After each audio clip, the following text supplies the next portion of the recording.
Programang ito ay rated SPG, striktong patnubay at gabay ng magulang ang kailangan. Rambulan ang magaganap dahil sa kagagawa ni Agustus. Ang lugar na sinabi niya kay Premo kung nasaan si Amanda ay yun din ang lugar kung saan gaganapin ang transaksyon nila Tanggol at ang Mamba Cartel.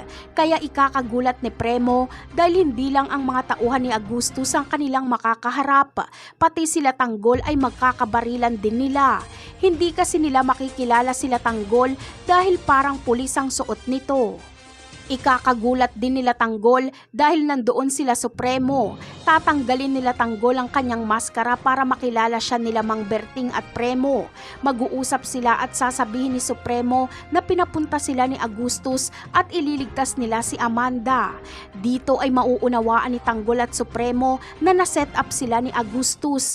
Kaya magtutulungan na lang sila laban sa Mamba Cartel. Uubusin nila ang Mamba Cartel. Samantala, sa pagkaubos ng Mamba Cartel ay dito na papasok ang mga pulis ni Agustus para iligpit naman sila Tanggol at Supremo. Dito ay makikita ni Tanggol ang kanyang ninong Mando.